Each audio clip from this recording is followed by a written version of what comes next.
সবাইকে অনলাইন ক্লাসে স্বাগতম। আশা করি সবাই তোমরা ভালো আছো। তো অনেকদিন পর একটা ক্লাস নিয়ে আসলাম তোমাদের জন্য। আজকের ক্লাসটা হবে স্থানাঙ্ক জ্যামিতির উপর, দশম শ্রেণীর স্থানাঙ্ক জ্যামিতি। তো স্থানাঙ্ক জ্যামিতির বেসিকগুলো নিয়ে আজকে আমি একটু আলোচনা করব। এটা যদিও তোমাদের স্থানাঙ্ক কিছুটা হয়তো জানো, কিন্তু আমি প্রথম থেকে একেবারে শুরু থেকেই তোমাদেরকে দেখাচ্ছি। তো স্থানাঙ্ক জ্যামিতির ক্ষেত্রে স্থানাঙ্ক হচ্ছে দুইটা বিন্দু গ্রাফ কাগজে যখন আমরা স্থাপন করব, সেটা আমরা কিভাবে স্থাপন করব, অথবা গ্রাফ কাগজে কিছু কিছু বিন্দু দেওয়া আছে, সেটা আমরা কিভাবে স্থাপন করব সেটা আমি ফার্স্টে তোমাদেরকে দেখাচ্ছি। তারপরে আস্তে আস্তে আমরা দুইটা বিন্দুর মধ্যে দূরত্ব কিভাবে নির্ণয় করে, তারপরে ত্রিভুজ, সেটা ত্রিভুজটা মানে স্থানাঙ্কের সাহায্যে যে তিনটা বিন্দু দেওয়া আছে, এই বিন্দুগুলো দ্বারা ত্রিভুজ গঠিত হবে কিনা, অথবা চতুর্ভুজ চারটা বিন্দু দেওয়া থাকলে চতুর্ভুজ গঠিত হবে কিনা সেটা আমরা দেখব। মানে কিভাবে বের করব সেটার পদ্ধতিটা আমি আজকে তোমাদেরকে একটু দেখাবো। তো তার আগে দেখো, আমরা আগে স্থানাঙ্ক জিনিসটা কি। স্থানাঙ্ক জিনিসটা হচ্ছে একটা সমতলকে আমরা চারটা অংশে ভাগ করে দিই। যেমন এটা একটা সমতল, এই হলো সমতল, এটা হচ্ছে x অক্ষ, x ও x ড্যাশ, y ও y ড্যাশ। তোমরা অবশ্যই এগুলো আগে দেখেছো অথবা পড়ে এসেছো, কিন্তু তারপর আমি প্রথম থেকে তোমাদেরকে দেখাচ্ছি, হয়তো কোনটা কি জিনিস সেটা তোমরা ঠিকভাবে জানো। তো মনে করো আমি এখানে চারটা বিন্দু নিলাম। চারটা বিন্দু বলতে এখানে a বিন্দু ধরে নিলাম 2 3, তারপরে আসো b সমান ধরলাম -2 3, তারপরে c ধরে নিলাম 4, তারপরে -1 অথবা -4 আমরা ধরে নিই। তো এরকম তিনটা বিন্দু আমি লিখলাম। এখন এই বিন্দুগুলি মূলত হচ্ছে, এটা হচ্ছে x অক্ষের স্থানাঙ্ক, এটা হলো y অক্ষের স্থানাঙ্ক। x অক্ষ এবং y অক্ষ বলতে আমরা কি বুঝি, এই যে এখানে এটা দিলাম x ও x ড্যাশ, অথবা এটাকে আমরা x ড্যাশ দিয়ে নিই, x ও x ড্যাশ, এটা হচ্ছে y ও y ড্যাশ। এই দুইটা রেখা পরস্পরকে লম্বভাবে ছেদ করবে। ছেদ করার পর এখানে ও বিন্দুতে মিলিত হবে। এখন আমাদের যে জিনিসটা মনে রাখতে হবে, ও এর ডান পাশে এই অক্ষ বরাবর, মানে x অক্ষ বরাবর x এর মান নিব। মানে এই যে দুইটা বিন্দু দেওয়া আছে, প্রথম বিন্দুগুলি আমরা কি করব, এই বিন্দুগুলিকে আমরা এই অঙ্কটার মধ্যে বসাবো, এবং এই বিন্দুগুলো আছে y এর মান, এই মানগুলি আমরা বসাবো কোথায়, y অক্ষ, মানে এই যে এটা।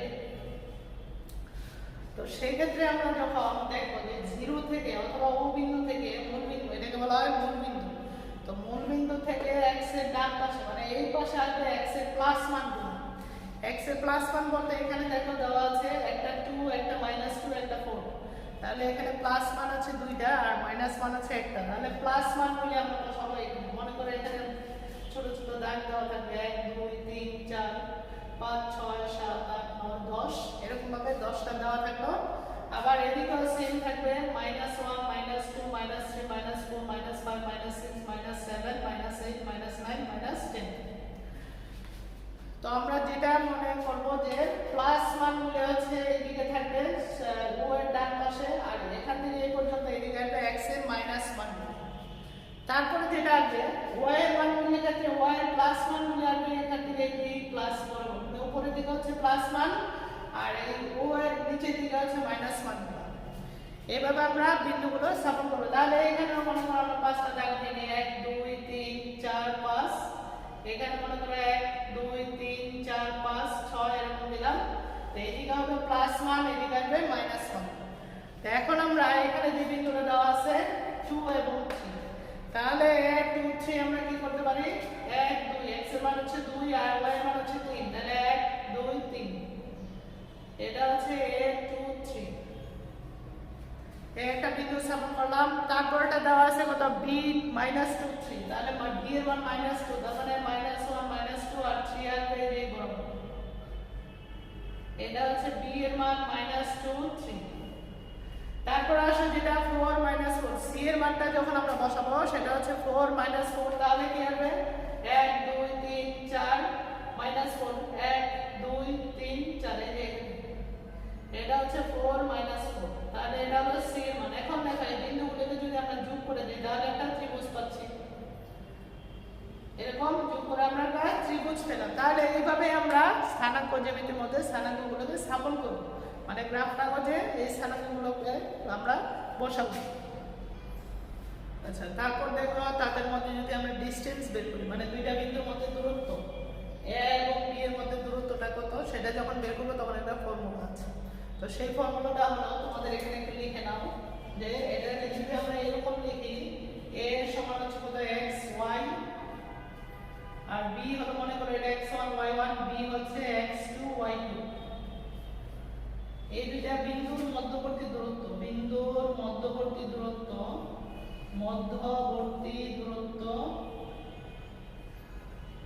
নির্ণয়ের সূত্রটা হলো রুট ওভার দিয়ে আমরা কি করব x1 x2 এত স্কয়ার মানে এটা থেকে এটা বিয়োগ করব এই মানটা থেকে এই মানটা বিয়োগ করব তার হোল স্কয়ার প্লাস হচ্ছে y1 y2 তার হোল স্কয়ার।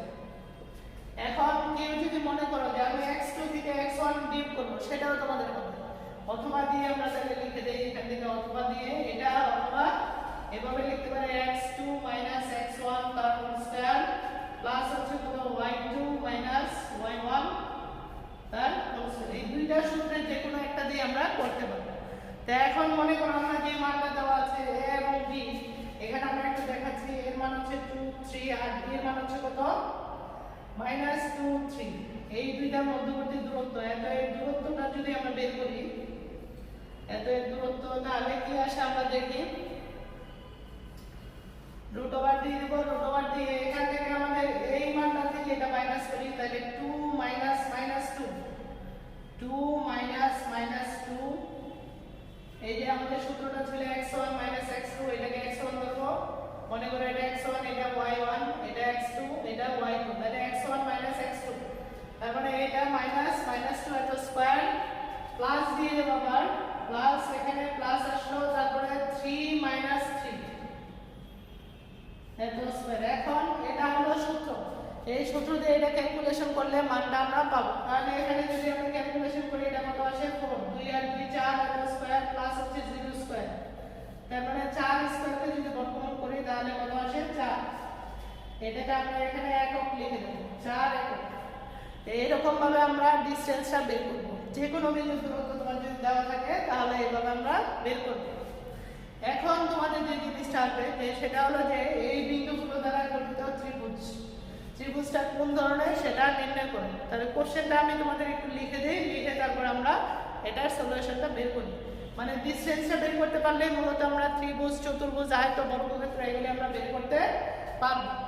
তো সেই ক্ষেত্রে আমাদের দেখো এখানে এটা আমি একটু মুছে নিই।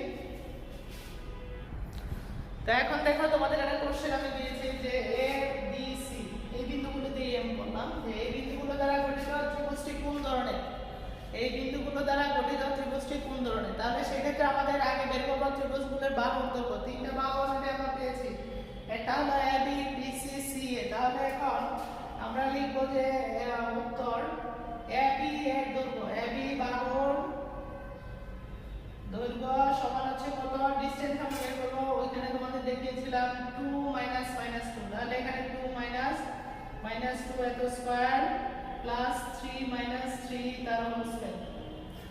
তো এটাকে যদি আমরা ক্যালকুলেশন করি তাহলে কত আসে 4 স্কয়ার প্লাস 0 স্কয়ার ইকুয়ালস হচ্ছে কত 4 একটা বাহুর দৈর্ঘ্য আমরা পেলাম 4 তারপর আসে AB BC বাহুর দৈর্ঘ্যটা সমান কত আসবে এবার B এবং C এর মধ্যে আমরা ডিসটেন্স বের করব তাহলে এটা থেকে এটা মাইনাস করো -2 -4 তার হোল স্কয়ার প্লাস 3 -4 তার হোল স্কয়ার।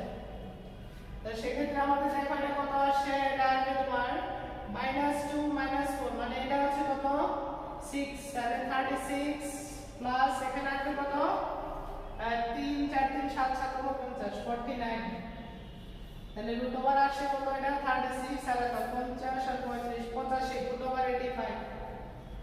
রুট ওভার 85 তো এইটার একটা মান আছে তারপর আবার AC বাহুটার দৈর্ঘ্য বের করি AC বাহুর দৈর্ঘ্যটা কত আসে আমরা দেখি AC বাহুটা আছে কত A এবং C এটা আর এটার মধ্যে ডিসটেন্স তাহলে 2 4 তার হোল স্কয়ার প্লাস এখানে আছে 3 -4 তার হোল স্কয়ার।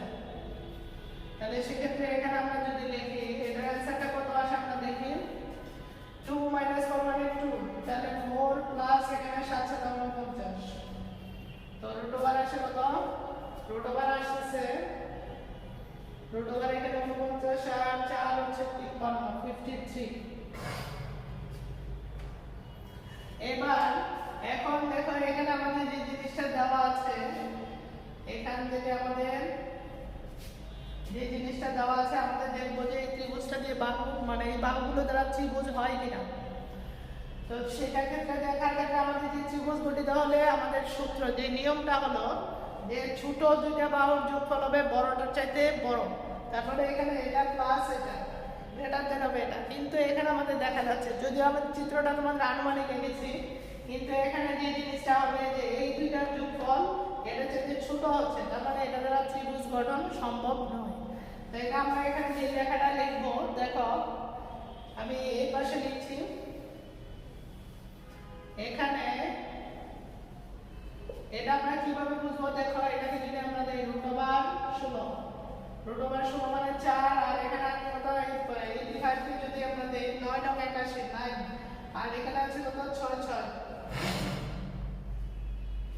এখানে এটা অবশ্য মান বেশি হবে। এখানে তিনটা বাহু তিন ধরনের AB, এখানে যেহেতু এখানে AB BC এবং CA অথবা AC যাই বলো CA তিনটি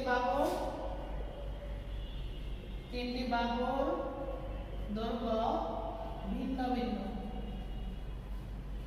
মানে যেহেতু তারা ভিন্ন ভিন্ন আসে তাহলে ত্রিভুজের বাহুগুলির দৈর্ঘ্য যদি ভিন্ন ভিন্ন আসে, আর আরেকটা জিনিস আমরা দেখে নেব যে এই দুইটা যোগফল এটা চাইতে বড় হয় কিনা। তা এটা আমাদের বড় আসছে দেখা যাচ্ছে 7 7 মানে 7 4 11 আর এখানে আসবে কত, এটা যেহেতু ছোট হয়ে যাচ্ছে তার মানে আমরা দেখবো অতএব ABC একটি বিষম বাহু ত্রিভুজ, বিষম বাহু ত্রিভুজ। তো এখানে আমাদের দেখো এই মানটা যেহেতু 4 পয়েন্ট আসে এটার মানে 9 পয়েন্ট সামথিং আসবে, এটা আছে 7 পয়েন্ট সামথিং, তাহলে এখানে 7 আর 4 যোগ করলে কত 11 আর 9 এর চাইতে বেশি আসছে।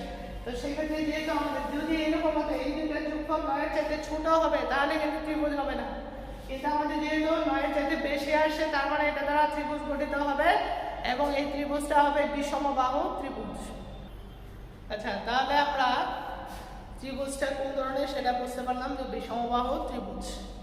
এখন আমাদের এরকম কতগুলি স্থানাঙ্ক দেওয়া থাকবে দিয়ে বলবে তোমাকে ত্রিভুজটি কোন ধরনের। তো এটা নির্ণয় করার জন্য আমি কতগুলো নিয়ম লিখে দিচ্ছি, তোমাদের নিয়মগুলো দেখো। যদি তিনটি বাহু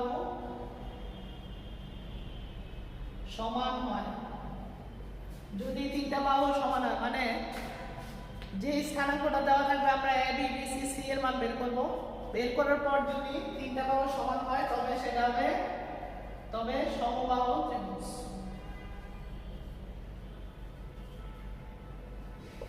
যদি দুইটা বাহু সমান হয় তাহলে সেটা হবে সমদ্বিবাহু ত্রিভুজ। যদি দুইটি বাহু সমান হয় তবে সেটা হবে সমদ্বিবাহু ত্রিভুজ। তারপর আসো যদি একটা বাহু সমান না হয়, যদি তিনটি বাহু অসমান হয়, তিনটি বাহু অসমান হয় তবে সেটা হবে বিষমবাহু ত্রিভুজ।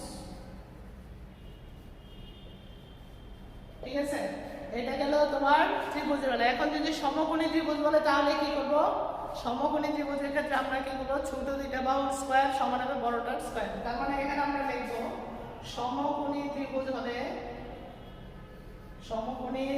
হলে তোমার যে ছোট দুইটা বাহু আসবে, বাহুগুলোর দৈর্ঘ্য আমরা বের করব, এর মধ্যে ছোট দুইটাকে স্কয়ার করে আমরা যে মানটা পাবো সেটা যদি বড়টার সমান হয়, বড়টার স্কয়ারের সমান হয় তবে সেটা হবে সমকোণী ত্রিভুজ। তাহলে সেক্ষেত্রে আমরা লিখব ছোট দুই বাহুর, এটা লিখে দিই আমি, ছোট দুই বাহুর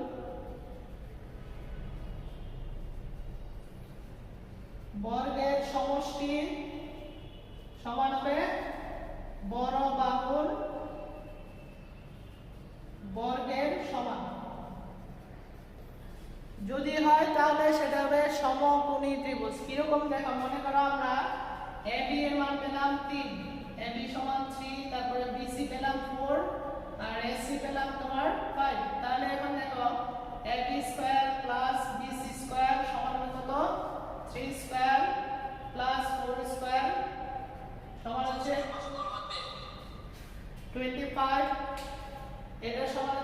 25, তাহলে সেক্ষেত্রে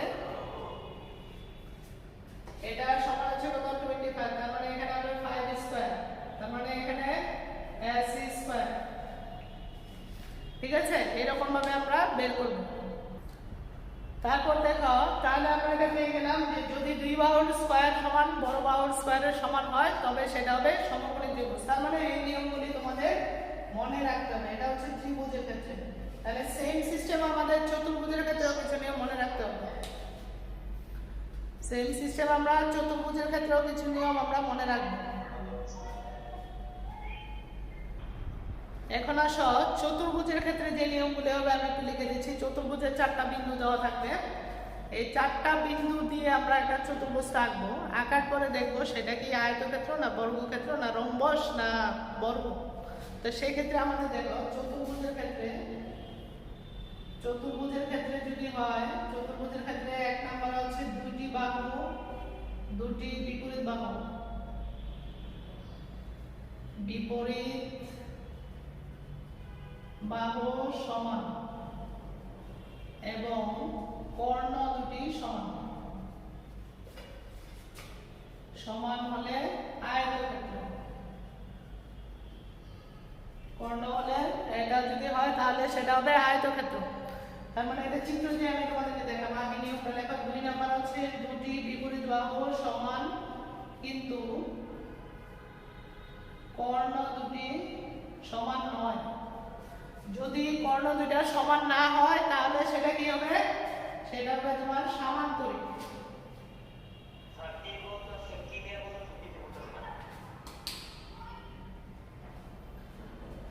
এটা হবে সামান্তরিক। আচ্ছা, তারপর আসো,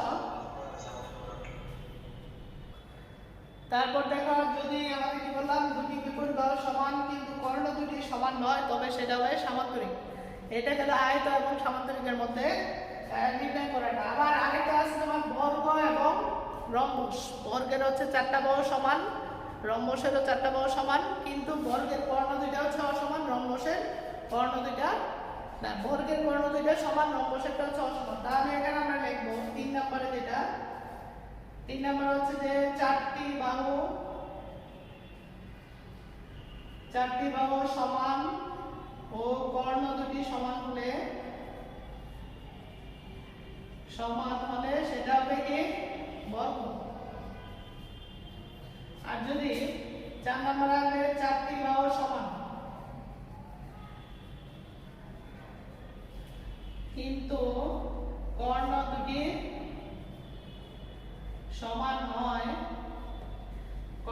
সমান নয়, তাহলে সেটা হবে তবে তা রম্বস। এই হলো তোমাদের নিয়ম। এই নিয়মগুলি তোমরা এটা মনে রাখবা। আমি এবার চিত্র দিয়ে তোমাদের দেখাচ্ছি। মনে করো এটা হচ্ছে যে আয়তক্ষেত্র, এই আয়তক্ষেত্রের এই বাহু বিপরীত বাহুগুলো সমান হবে আর এই যে কর্ণ দুইটা দৈর্ঘ্য, এটা দৈর্ঘ্য আমরা বের করে নিয়ম আমি দেখাবো, জাস্ট তোমরা নিয়মগুলি লিখে রাখো। তারপর আগে তোমার সামান্তরিক আছে এরকম, এই যে এটা তাহলে সামান্তরিকের বিপরীত বাহুগুলো সমান হবে কিন্তু কর্ণ দুইটা সমান হবে, এই কর্ণ আর এই কর্ণ সমান হবে। আরেকটা আছে তোমার বর্গের ক্ষেত্রে যে জিনিসটা হবে বর্গের 4টা বাহু সমান, এরকম 4টা বাহু সমান এবং কর্ণ দুটি হচ্ছে অসমান। আর এখান থেকে আসবে এটা হচ্ছে রম্বস, রম্বসের 4টা বাহু সমান কিন্তু কর্ণ দুইটা অসমান। এরকম ভাবে আমরা অঙ্কগুলা করব। তো আশা করি তোমরা বুঝতে পেরেছো। এগুলো একটু বাসায় দেখবে। এই চ্যাপ্টার অনেক সহজ। এই চ্যাপ্টারের নিয়মগুলি যদি তুমি মনে রাখতে পারো অনেক সহজ। এখানে আবার আরেকটা আছে ক্ষেত্রফল নির্ণয়ের সূত্র, পরবর্তী ক্লাসে আমরা ওটা দেব। তো সবাই ভালো থাকবে, ধন্যবাদ।